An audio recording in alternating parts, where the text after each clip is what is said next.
You know, what if the best way to solve a problem was to not focus on the problem at all? Today, we're going to explore a powerful mindset shift that can completely transform how we approach improvement, from our work to our personal lives. It's called Appreciative Inquiry. Think about it for a second. The moment you decide something needs to be better, where does your mind go? It goes into detective mode, right? We hunt for the errors, the gaps, the weaknesses. It's just this natural reflex. This idea that to build something up, you first got to tear down what's broken. And this right here really gets to the heart of it. On one side, you have the familiar deficit mindset. It's always asking, what's the problem? What's broken? How do we fix it? But on the other side is the strength mindset, which asks a totally different set of questions. What's working well? What are our successes? And how do we amplify that? That simple change in the very first question, well, it changes everything that follows. That traditional approach, the one we all default to, can actually become a trap. Let's dig into why constantly focusing on the negative might not be the best way to create positive, lasting change. I mean, take a field like medicine. The stakes couldn't possibly be higher. So the instinct is to constantly hunt for errors to prevent any harm. But when you have a relentless 24/7 focus on what's wrong, it can create this culture of criticism and fear. It leads to serious burnout among staff and creates an environment where people are afraid to innovate. They just make tiny, safe, incremental changes instead of the big leaps forward that are really needed. So this brings us to a huge turning point. What if the key to unlocking massive improvement isn't found in analyzing our failures over and over again, but in really understanding our successes? And this is where we pivot to an entirely different way of thinking. Let's dive into this strengths-based shift and see what it actually looks like in practice. So what is appreciative inquiry really? At its core, it's a strategy for change that purposefully seeks out the best of what is to help everyone imagine what could be. Now, it doesn't ignore problems, but it chooses not to make them the star of the show. Instead, all the focus is on energy, on success, and on potential. I absolutely love this analogy. A good gardener knows you have to pull weeds, of course, but they also know that the garden's real potential, its beauty, its harvest, comes from feeding and nurturing the healthiest, most vibrant plants. Appreciative inquiry is about pouring your energy into those thriving plants. Now, this isn't just some feel-good idea. It's a structured and repeatable process. So let's look at how it works through what's called the 4D cycle. Okay, so the cycle kicks off with discovery, which is all about appreciating what is. You ask questions to find those peak moments, those big wins. Then you move to dream, where you ask what could be. This is the fun part, envisioning a future that's built on those strengths.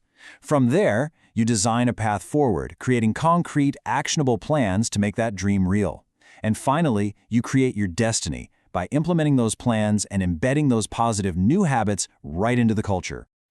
So, the key thing to remember here is that appreciative inquiry gives you a practical roadmap. It turns this abstract idea of focusing on the positive into a clear framework that anyone can follow to get real, lasting results. All right, let's bring this back to that high-stakes field we were talking about earlier. How does this actually play out in the world of medicine, where the pressure is just immense? Well, in medical schools, for example, instead of only asking, what's wrong with our curriculum, educators started using AI to ask, what are our most powerful, most impactful learning moments, and how can we create way more of them? This approach literally transforms everything from program reviews to faculty coaching, and it builds a much more supportive and, frankly, more effective place to learn. And get this, think about an alumni review. A deficit approach usually turns that into a long list of complaints, right? But by using appreciative inquiry, these sessions became collaborative brainstorming sessions, tapping into shared positive memories to build an exciting vision for the program's future. And in actual hospitals and clinics, the impact is just as huge. Teams that focus on what's working well see real, tangible improvements in things like patient safety, collaboration, and staff well-being. By studying their successes, they uncover best practices they can copy and scale up, leading to truly sustainable high performance. There was this one study in some Indian hospitals that did exactly this.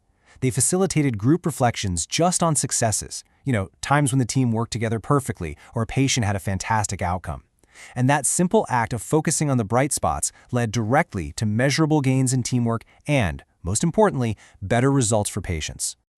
So let's wrap this all up by looking at the psychology behind why this strengths-based shift is so incredibly effective. Why does focusing on what's right create more powerful change than constantly focusing on what's wrong? When you just look at the outcomes side by side, the difference is it's stark. A deficit approach motivates people with fear, and that leads to compliance and small incremental fixes. But a strengths-based approach, it motivates with aspiration. It sparks creativity, builds a sense of collective commitment, and ultimately creates change that isn't just a temporary fix, it's sustainable. At the end of the day, appreciative inquiry works because it taps into a really fundamental human desire, the desire to build, to create, and to contribute to something great. It gets people aligned around a shared vision of success, creating this powerful, positive momentum that just focusing on problems can rarely achieve. So, I'll leave you with this question to think about. In your team, your organization, or even just in your own life, what incredible potential is just waiting to be unlocked if you simply start by asking, what's working well here, and how can we get more of that?